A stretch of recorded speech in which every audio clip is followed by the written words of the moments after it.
Okay, hi everybody. We are entering our Esoteric Astrology Adventure number 30.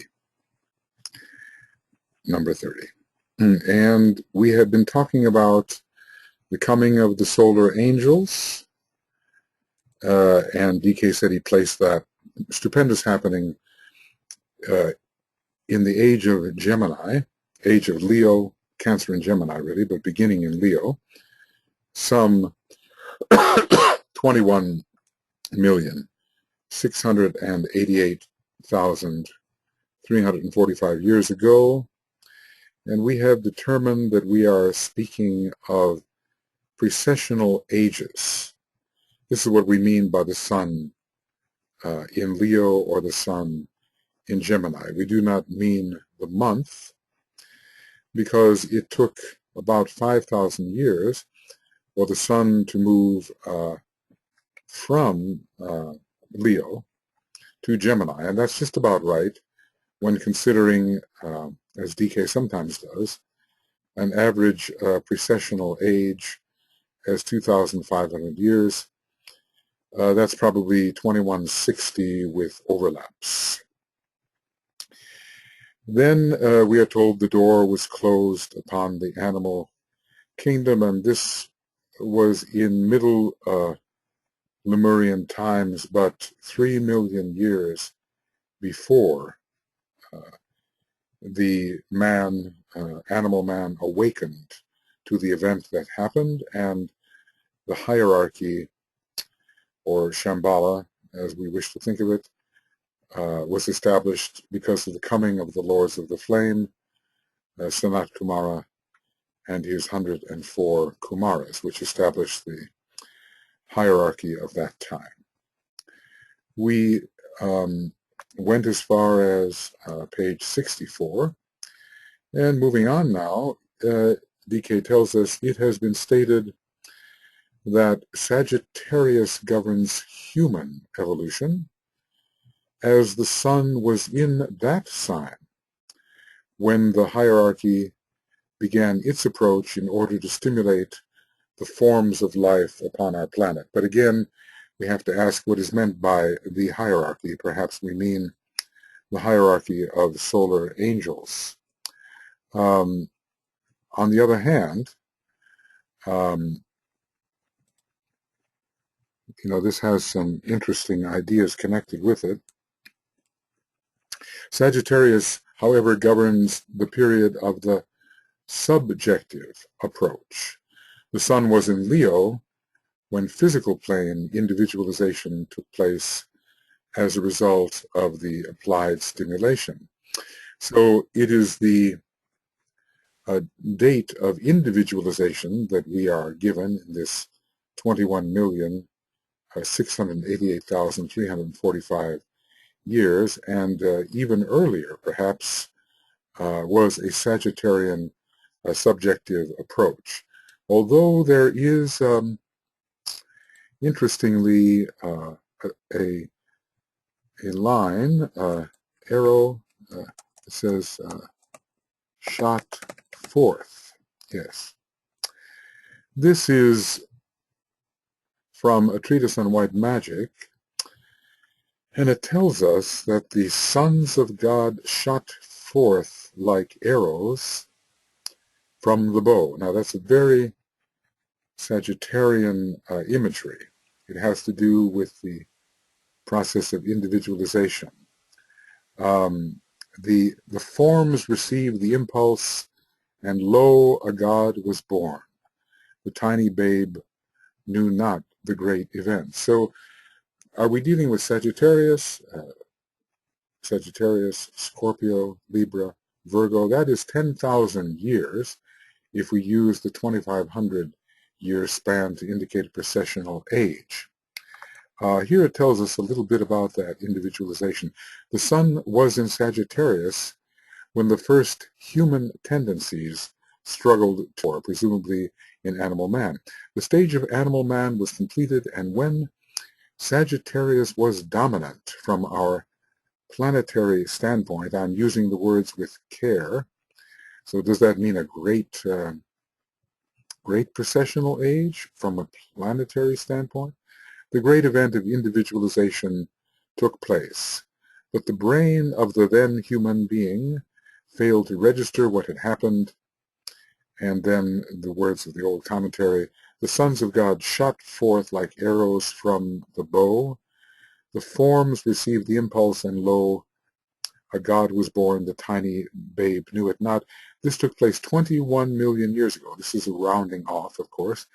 Cycles passed, and when at a later date the sun was in Leo, approximately 18 million years ago, the first instances of coordination between brain and mind took place, and the human being was definitely self-conscious.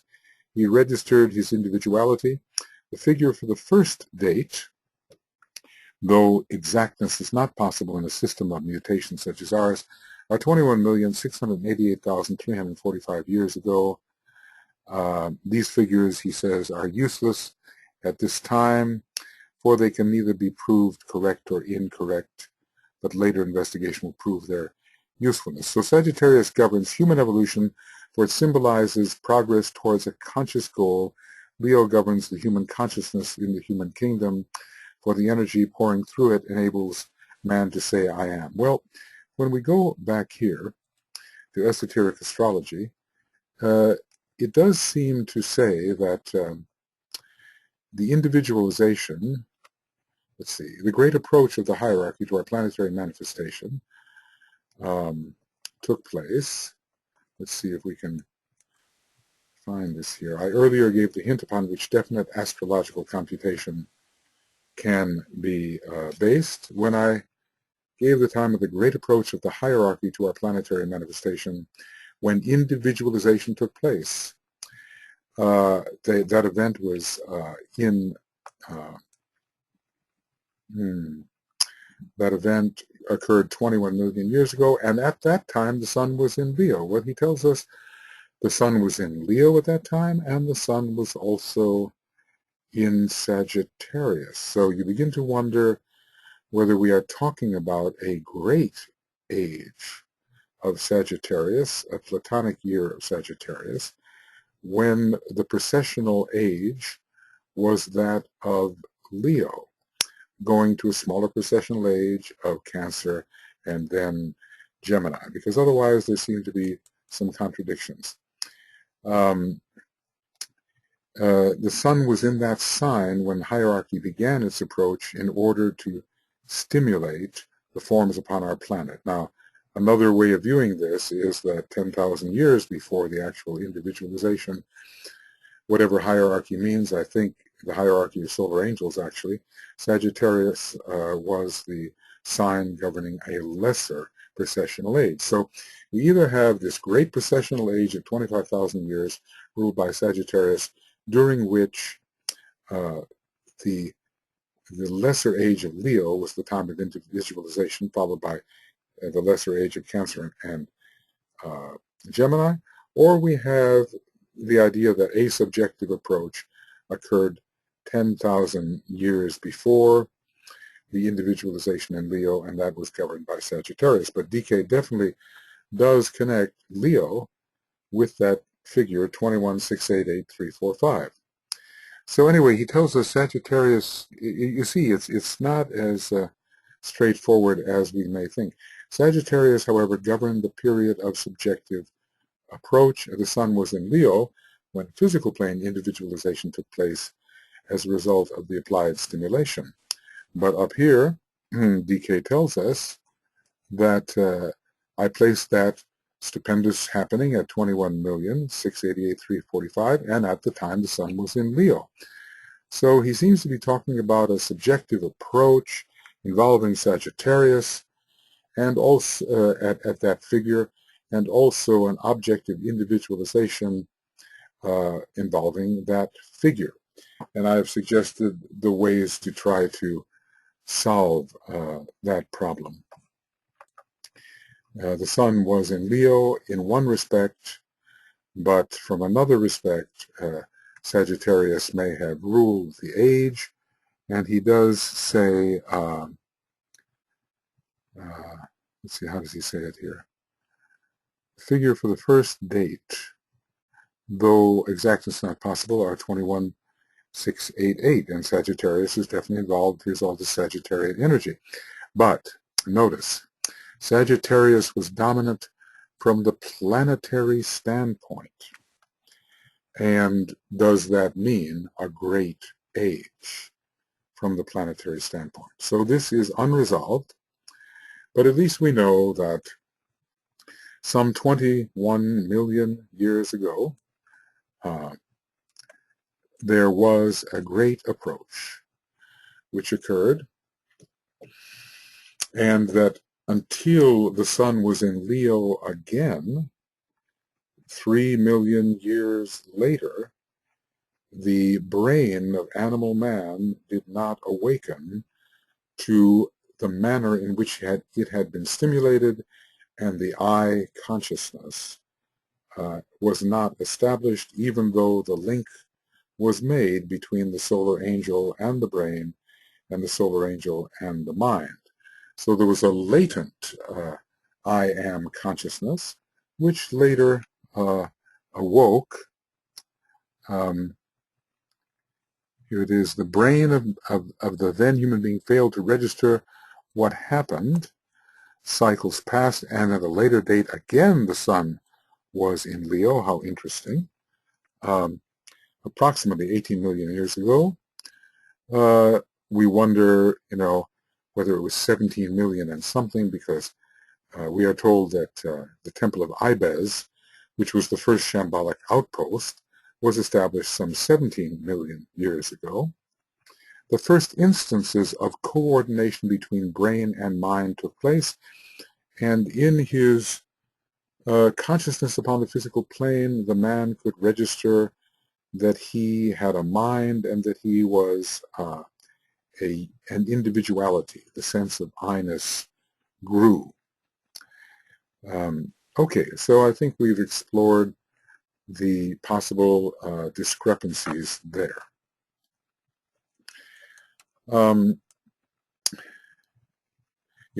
The sun was in that sign when hierarchy began its approach in order to stimulate the forms of life upon our planet.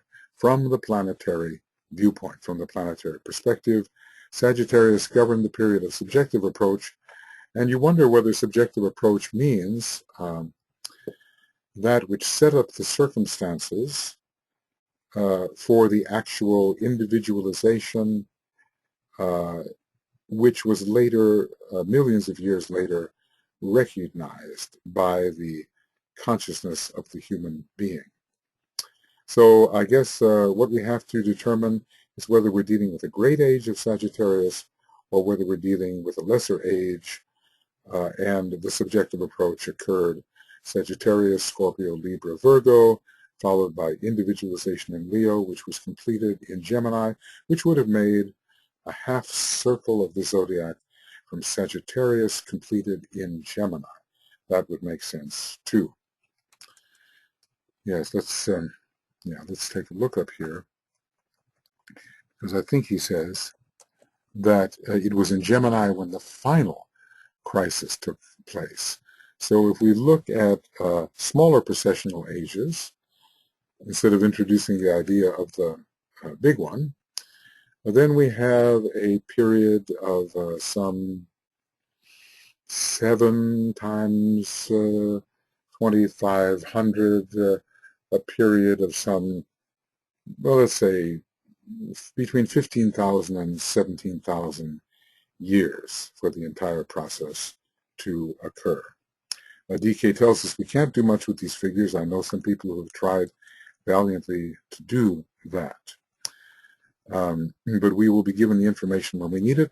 The sun was in Leo when physical plane individualization took place as a result of the applied stimulation. And we can ask, was this 10,000 years before individualization? We can ask that. All right. The sun was in Gemini when the approach was consummated by the founding of the hierarchy on Earth. Now, hierarchy was not here, as we understand hierarchy, which were the great beings accompanying Sanat Kumara 3 million years later after the first Sagittarian approach. It seems there is some repetition going on here. We have two signs mentioned. They are Leo and Gemini, and apparently Leo and Gemini. So we know that hierarchy was founded about 18 million years ago with the coming of the Lords of the Flame. And we are told that man awakened to himself, came to himself when the sun was in Leo, 3 million years plus after the time the sun was in Leo, when he was individualized at the 21 million year period. So at first we have, at the 21 million year period, we have physical individualization finally consummated in Gemini, and then we have 3 million years plus later, man awakening to himself in Leo, and the approach of the hierarchy consummated in Gemini, because after all, it was as man was awakening to the fact that I am, hierarchy 18 million years ago was approaching. So I think that puts everything into the proper chronology. The sun was in Gemini when this approach was consummated by the founding of the hierarchy on the earth. Hierarchy was not founded on the earth 21 million years ago, and if there was a hierarchical approach at that time, it was the creative hierarchy of solar angels. So this is one of the great secrets which the Masonic rituals, in a way ruled very much by Gemini, typify. So the symbol of the sign Gemini is the source of the concept of the two pillars, so familiar to Masons. Okay, so I hope we have that picture of an original event under Sagittarius, a kind of subjective approach, then individualization, physical individualization occurring when the sun was in Leo, and consummated when the sun was in Gemini, the final crisis of individualization during that 21 million year ago period. When the sun was in Gemini, then go forward another 3.5 million years or so, and you have the sun again in Leo, man awakens to himself, and then the hierarchy is coming. They are arriving from the Venus globe of the Venus chain in the Earth scheme, and that is consummated with the founding of hierarchy when the sun is in Gemini, presumably 18 million years ago. One of the great secrets of the Masonic ritual, because in a way Masonry signals to us that hierarchy has come to Earth, has opened the door for animal man to progress and walk through eventually the pillars of wisdom, go through the pairs of opposites and enter the temple of initiation. And even in Lemurian times, the temple of initiation existed, although the initiations offered were very primitive compared to what we now expect as the true monastic initiations, starting with the birth of the Christ in the heart. I think it's necessary to read DK so carefully, because in the way he uses his language, a straightforward interpretation is not always possible. Okay, so we have physical plane individualization when the sun is in Leo, and maybe a long time later, one Gemini period did follow that physical individualization, but now comes another Gemini period much, much later, as far as I can see, with the actual founding of the hierarchy on Earth 18 million years ago. All right. I hope that's clear. It's certainly clear to me. Leo governs the EA degree. DK has used these words, so it does mean entered apprentice. And in a way, the very first initiation of humanity, of animal man, is becoming the self-conscious human being. This was achieved 18 million years ago, although Leo also governed the first physical individualization, which was not registered by animal man. The tiny babe knew not, how does it say? The tiny babe knew not the great event. Okay. Gemini governs the FC degree. I'm not sure why they draw them this way. A fellowcraft degree. It is the degree involving the second aspect of divinity, and it is connected with the astral body, just the way the EA degree is connected more with the physical body. We become an entered apprentice in relation to the star Sirius at our 5th initiation. And we become, I suppose, an FC, fellow craft, in relation to the star Sirius at our 6th initiation, and maybe something of a master Mason at the 7th initiation, which is also, from the Syrian point of view, the transfiguration. But really, there's more to Master Mason than the 3rd degree, really. As a matter of fact, Master Mason degree transcends the 3rd degree. There are other degrees to be inserted, such as the Mark degree. That has more to do with the 3rd initiation. Master Mason has more to do with actual mastership. It's given in 2 parts, and one involves the crucifixion and the other involves mastership.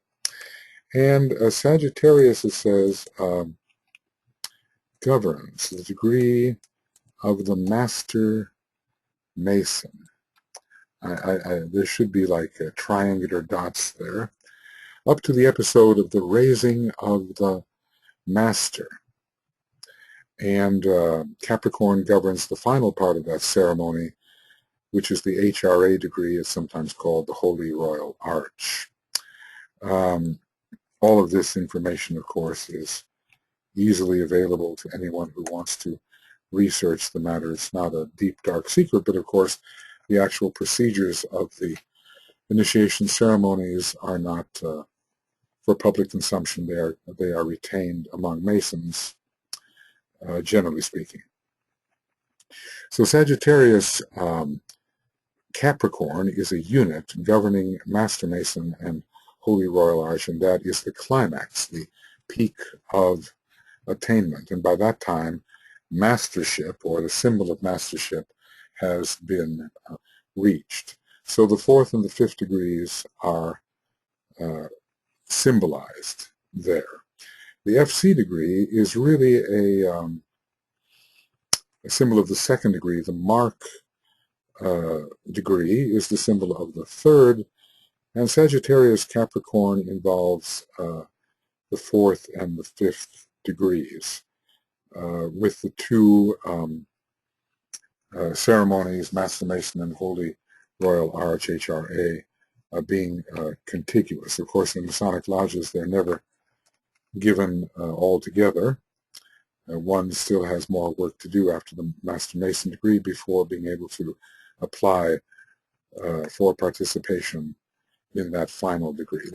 As Masonry has evolved these days, many degrees have been written. The Scottish Rite exists, the York Rite exists, 32 degrees have been written, and let's see, 30 of them go beyond the first 3 degrees of the Blue Lodge.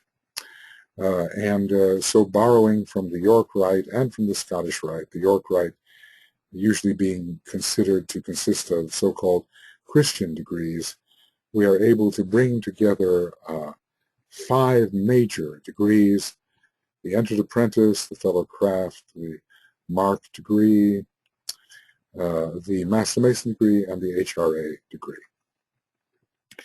DK has written a fair bit about this in his book, what's he called this? The Foster Bailey book, The Spirit of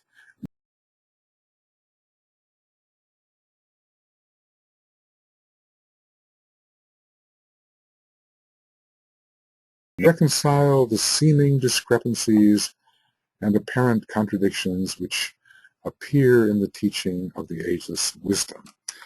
There DK says it. He says it for all of us, and for as long as we will be studying his work, there are seeming discrepancies and there are apparent contradictions.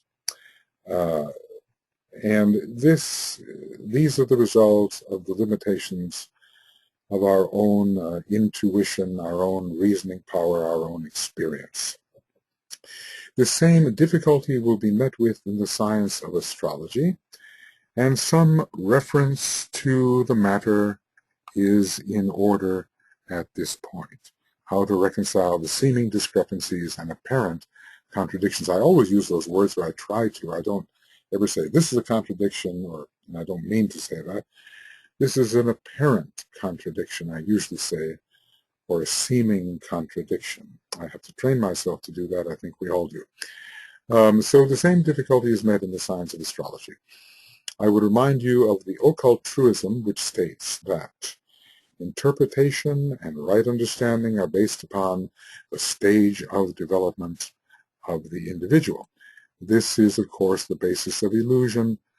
So many people have a limited mind and consciousness and interpret according to their perception and understanding, but their interpretation is seen as erroneous by more fully developed minds and broader, deeper consciousnesses.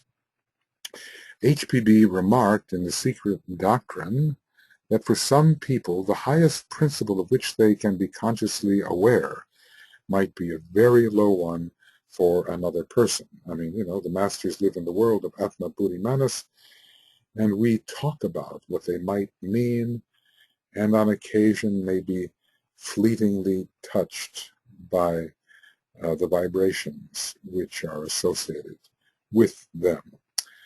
So we do not have full awareness of that realm in which they consistently live. And certainly, look at the animal, even our pet dog or whatever. What do they know of our thinking process or of the intuition, etc.? What do they know? Let's see something here. Yeah, that's it. Okay. The constellations and the planets which govern them, people, I suppose, may and do have one effect upon the mass, ruled by Cancer and the Moon, and another upon the average individual man, and still a third effect upon the disciple or initiate. There's a whole range of possible responses to the various planets and signs of the zodiac, and all depends upon the quality of the form receiving impression. Let's put that down. All depends upon the quality of the form receiving impression. As the various energies and forces circulate throughout the etheric body of our solar system, their reception and effect will depend upon the state of the planetary centers. Now that can be the planets themselves considered as centers, or the centers within the planets, and upon the point of unfoldment of the centers in the individual man. Our planet has the same number of chakras in a way as does the individual man, and only certain of them are developed, and not all zodiacal energies, or even energies from fellow planets in the system, can be correctly received by our planetary logos, such as his stage of development. He's not quite there yet. So only certain centers in our planetary logos are active, and those that are active are maybe not fully unfolded because our planetary logos is still non-sacred. He's not a sacred planet. He's not an initiate of high degree among the planetary logoi.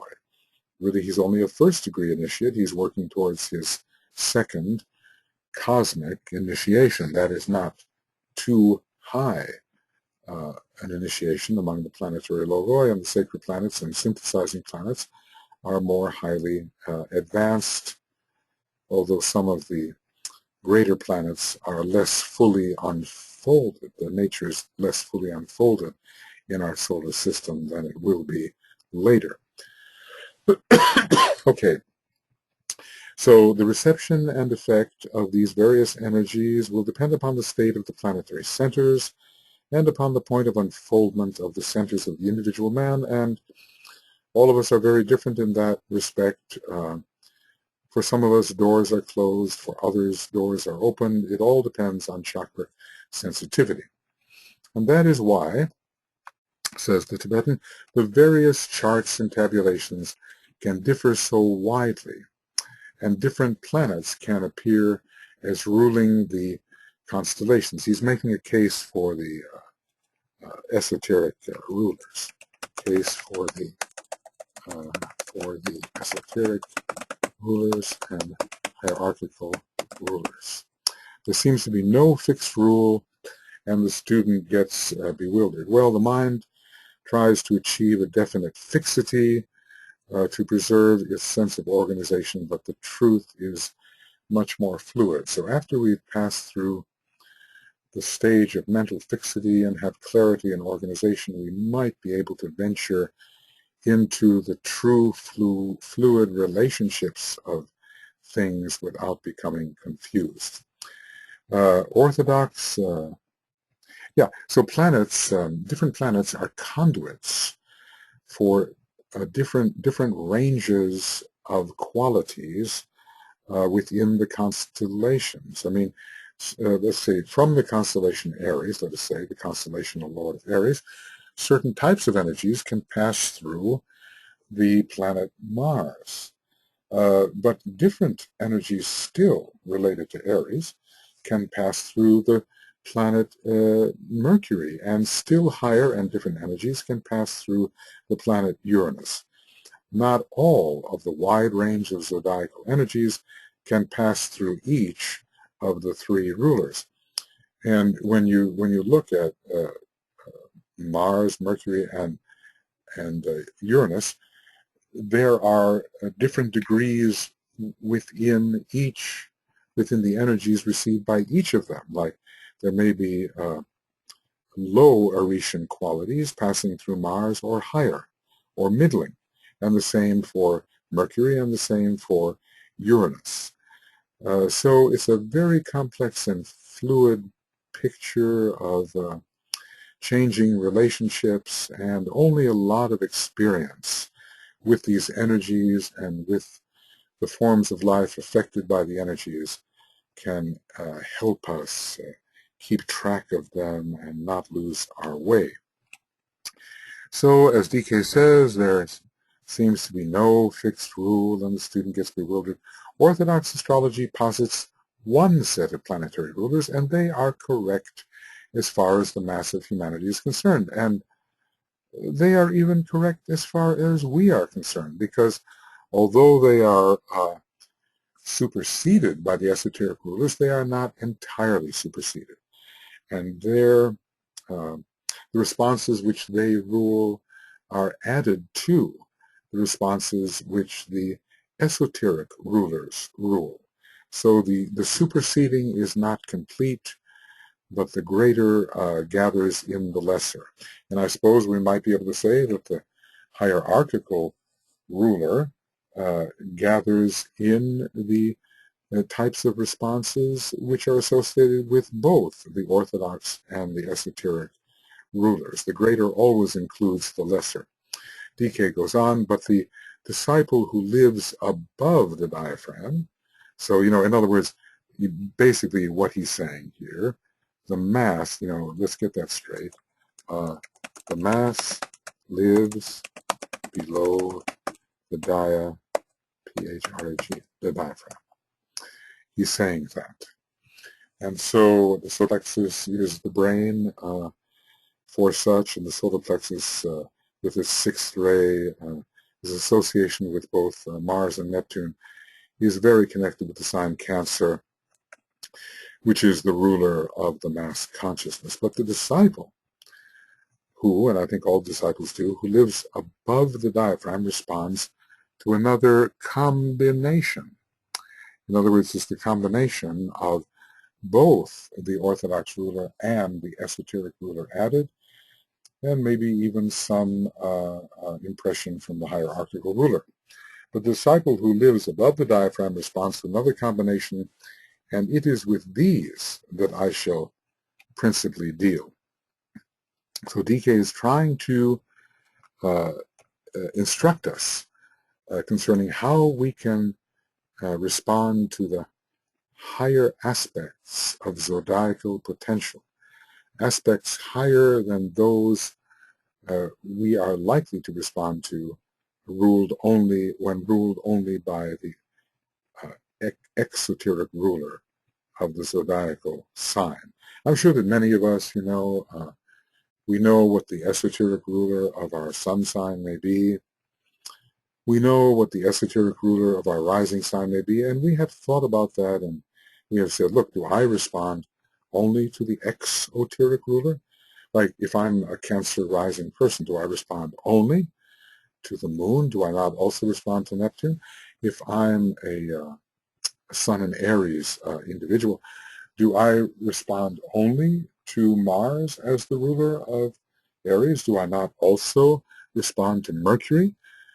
In my own case, Mercury is in Aries. It's the top of the chart, and it's the esoteric ruler of my sun sign. I certainly have recognized in myself the response to Mercury. As a matter of fact, all of these webinars and talking through the books and all of that are very much the result of an elevated Mercury in Aries as the esoteric ruler of the sun sign. Anyway, that is why the three charts here given do not appear to coincide. They are drawn up to express the situation in regard to three groups. Well, three charts. I think by that he means the rulers, three types of rulers in relation to any sign of the zodiac. So these charts or tabulations, which are following, are drawn up to express the situation in regard to three groups. Okay, the first, the exoteric ruler, the mass of people who conform to orthodox and recognized astrological conclusions, and presumably those who live below the diaphragm. P-H-R-A-G-M. Difficult word to spell. Okay, then come the disciples and advanced individuals, conforming to the conclusions of esoteric astrology, and when esoteric astrology is introduced, then automatically the esoteric rulers of the signs are introduced, and we have to learn how to respond to them and fuse their energies with the higher potentials of the orthodox ruler. I think when we think about ourselves, we will realize we have not necessarily ceased to respond to the exoteric ruler of our sun sign, or even our rising sign, but hopefully we have begun to respond to the more positive aspects of that exoteric ruler. And then the third aspect of the tabulation is the creative hierarchies, giving the interim situation in this world cycle, whatever a world cycle may be. The creative hierarchies have certain relationships, certain connections to the signs of the zodiac. How big is a world cycle? Is it a round, or is it a kalpa? Is it a mahakalpa? Mahakalpa. Well, something of that nature. We're never told what that world cycle or world period is exactly. Sometimes we learn that the name world period or world cycle is applied to a specific duration of time, but we cannot be sure that DK always means that particular duration of time when he mentions the word world period or world cycle. Okay. So let us see here.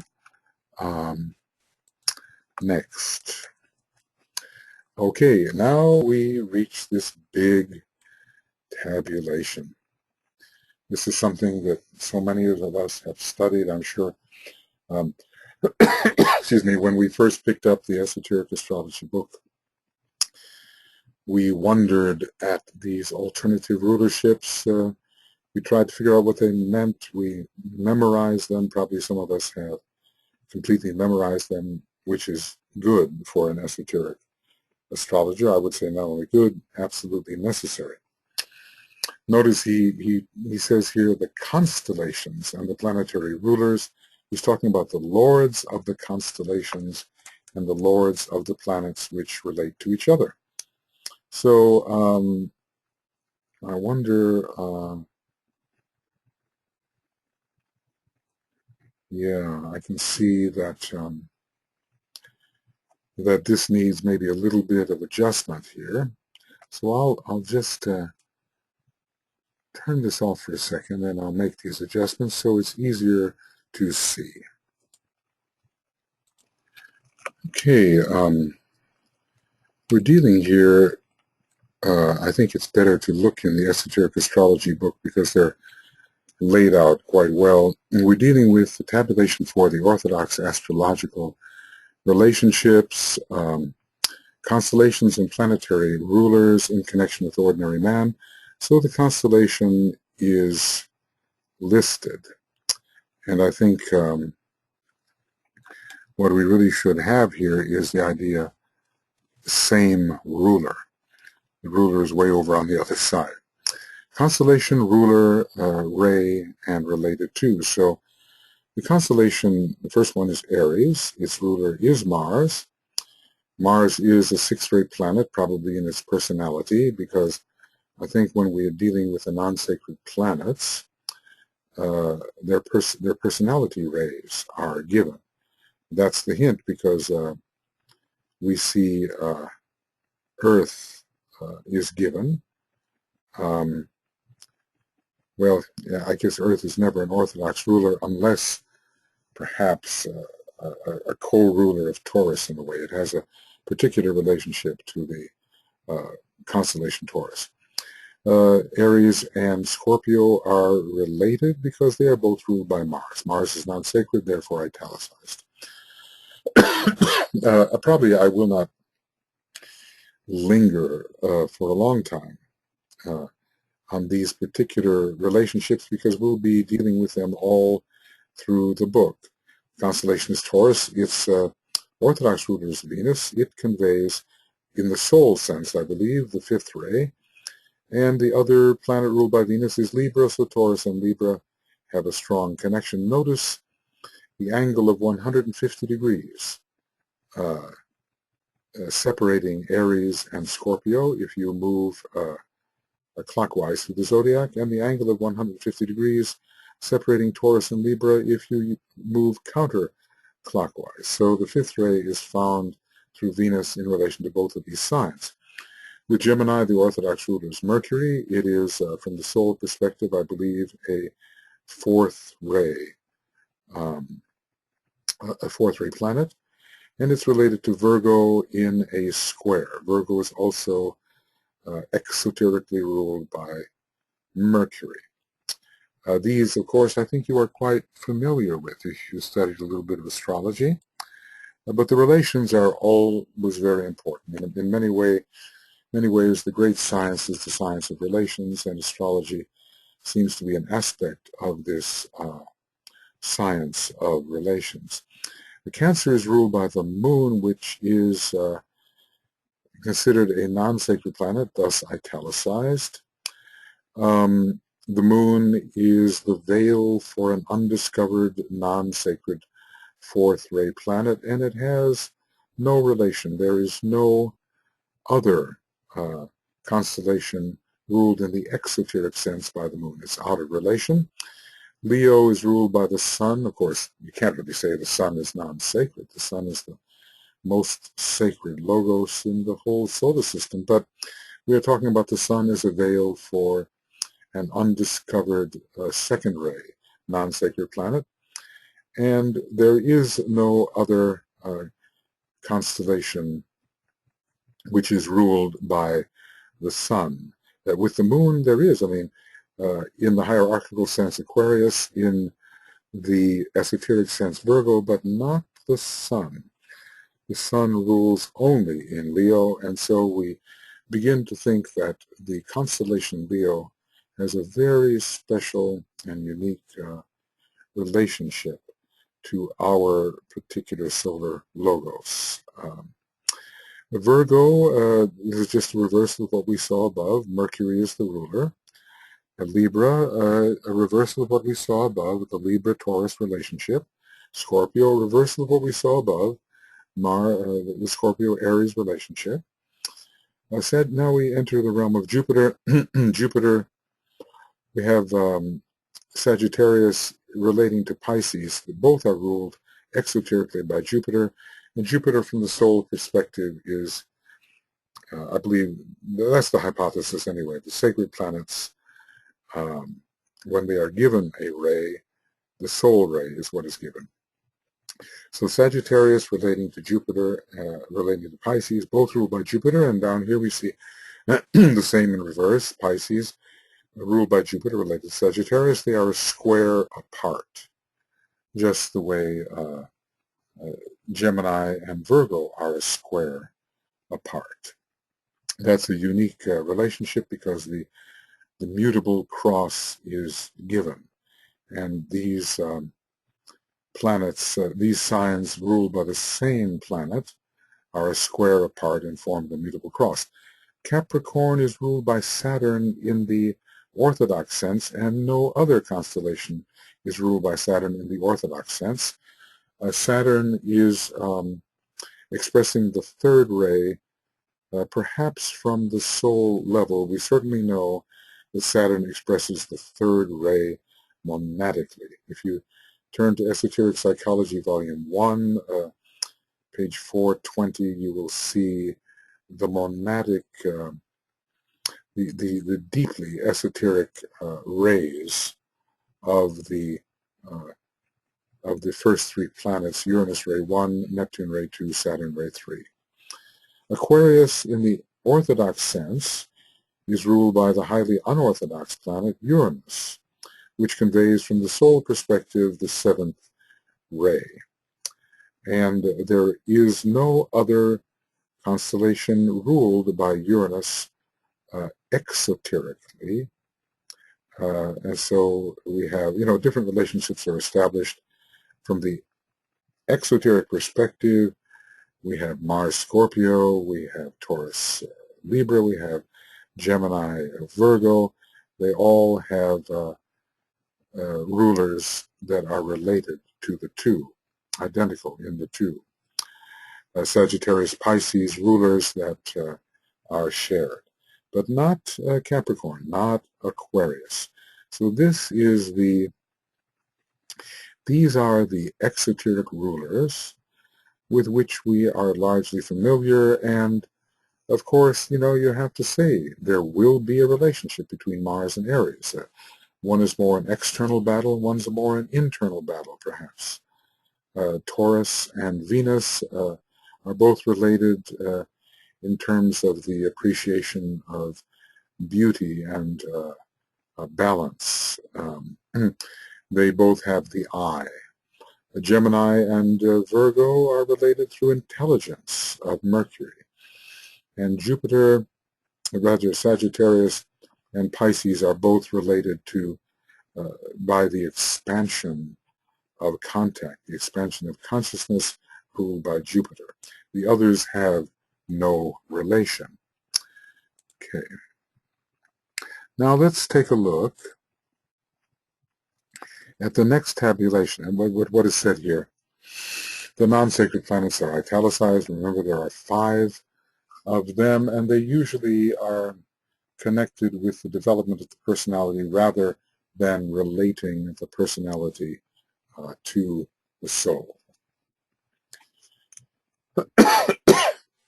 In point B, all the rays are represented except the first.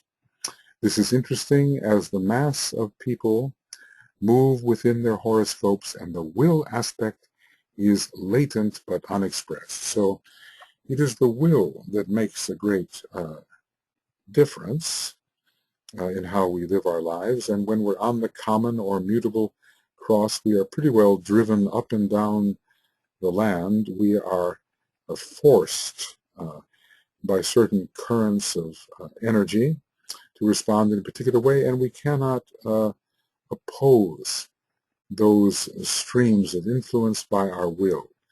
We pretty much are compelled, and that's why the first ray is missing. As DK says, this is interesting. Tabulation 5, we are looking at unorthodox astrological relationships. We are looking at constellations and planetary rulers, as in the previous case. But these are in connection with disciples and initiates. And it's interesting that the esoteric rulers that we're now going to look at apply also to initiates. Initiates of what degree? First or second, but maybe the true meaning of the word initiate is also being used. Maybe we're talking about third degree initiate as well. Usually when we're talking about third degree initiates, we begin to be able to think in wholes. Such initiates can think in wholes and can therefore respond to hierarchies as a whole and to the rulers of those hierarchies. But for now, we're dealing with the esoteric rulers. So constellation, ruler, ray, and related to. And this time, notice we're not saying same sign. Above, we said same ruler. Same ruler. We were talking about a planet. So we connected the different signs according to a ruler which they shared. Really, this should be over here, but I'm not sure I can make it happen. Well, maybe I did make it happen. Maybe I did make it happen. Yeah, I did make it happen. Okay. Same ruler. So the signs are united by ruler. But now, here below, the ray is preeminent. Same ray. And when we're dealing with astrology and rayology, the ray seems to take prominence. The ray is a higher order of energy than the planet itself. The planet is used by the ray. Well, in a way, the planets are related to the sources of the rays, which for our purposes are the 7 stars of the Big Dipper, and the 7 stars are the prototypes of these planetary logoi. So these ray sources are the prototypes, and the ray has the preeminent place. There would be other ways, of course, we might be able to relate them according to ruler as well, but the ray suggests a second ray mode of understanding relationships, and astrology, with its signs and its rulers, suggests a third ray way of understanding relationships. And in our particular second ray solar system, the second ray method is to be followed and considered preeminent. So Aries is ruled by Mercury. Its ray is the 4th. And Virgo is also connected to the 4th ray because its esoteric ruler is the moon, which is the 4th ray, expresses the 4th ray, whatever the moon is really expressing, the undiscovered 4th ray planet. Taurus is ruled by Vulcan, and we'll discuss how that is so as we get to the chapters. It's the ray of Vulcan, probably the soul ray, is the 1st ray, and since Pluto is esoterically ruled by Pisces is esoterically ruled by Pluto, then the ray is the same. Gemini is esoterically ruled by Venus, but there is no other planet of which we know that distributes the 5th ray. So Gemini here, I hope I said that, Gemini ruled by Venus. Gemini is not related to any other sign via a shared ray. Cancer is ruled esoteric by Neptune, which from the soul perspective expresses the sixth ray. And since Mars is esoterically ruled by, since Scorpio is esoterically ruled by Mars, and which is sixth ray, then the sign Cancer and Scorpio are related by the rays of their rulers. Leo is ruled by the Sun, which expresses exoterically the second ray, but Jupiter is the ruler of Aquarius esoterically, and Jupiter expresses the second ray, so Leo and Aquarius are united or related via the second ray. Virgo is ruled by the fourth ray, Moon, and here we have a repetition of its connection to Aries, ruled by fourth ray, Mercury.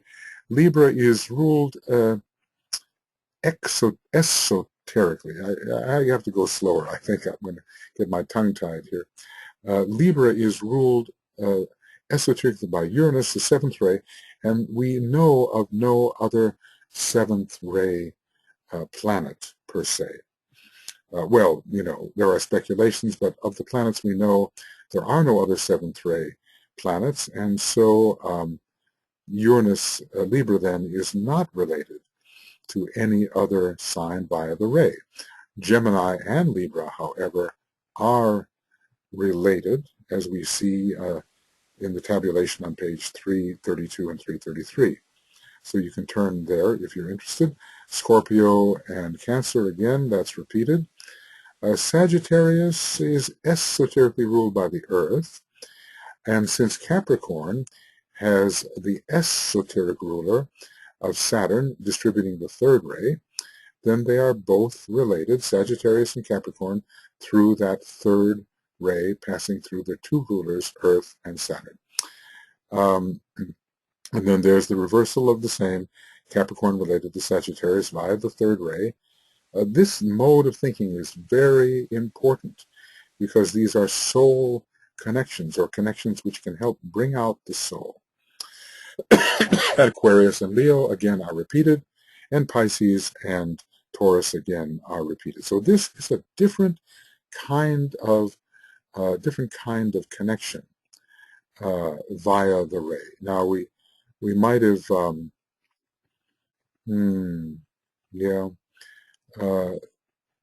Aries doesn't share any other, Mercury is not the esoteric ruler of anything but Aries, and Vulcan is not the esoteric ruler of anything but Taurus. So, you know, whereas Aries and Scorpio in the first tabulation both shared Mars as the ruler, Aries does not share any ruler, the same ruler, Mercury, with any other constellation esoterically. All right.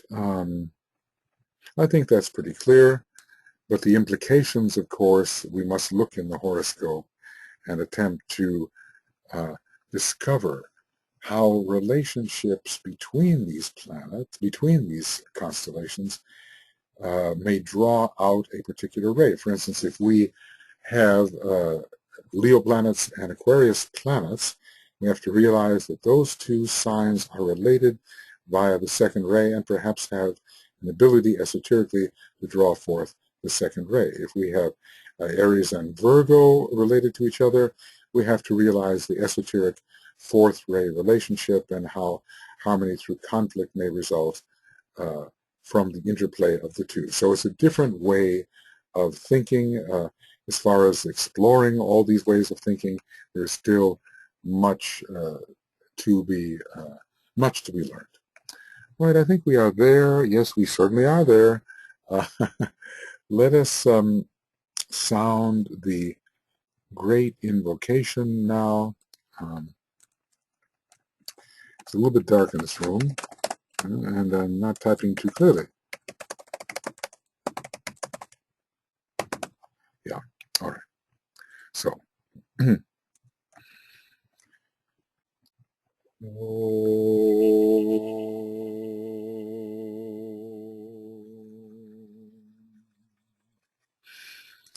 From the point of light within the mind of God, let light stream forth into the minds of men, let light descend on earth. From the point of love within the heart of God, let love stream forth into the hearts of men, may Christ return to earth. From the center where the will of God is known, let purpose guide the little wills of men, the purpose which the masters know and serve. From the center which we call the race of men, let the plan of love and light work out, and may it seal the door where evil dwells. Let light and love and power restore the plan on earth.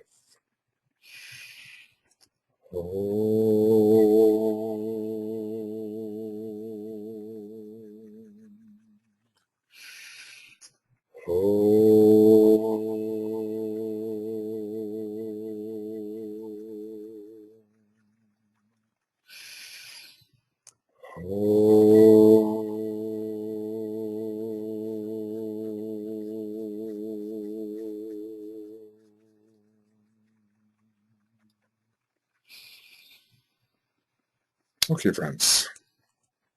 Good. We've completed EAA 30. Let's see. I have to put it here, even though it's not so. Yeah. We have completed. Right. Yes, this is it. Pluto, Pluto first ray, etc. We've completed EAA 30 and Esoteric Astrology Adventure 30. And we are on page, I assume, 66. I'll work that through. I believe we are on page 66. 66. And if we've gone to 67, I'm not sure. I don't think so.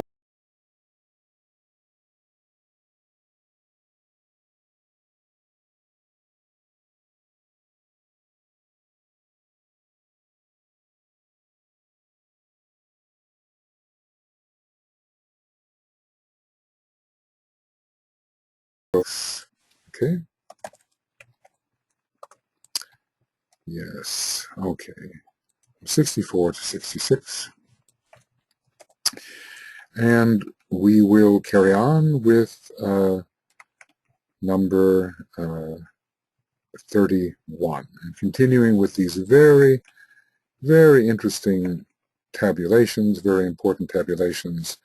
I guess I appreciated to a greater extent the fact that esoterically certain signs were ray related rather than related by rulers. Okay, so for the time being, we will say farewell and on to number 31.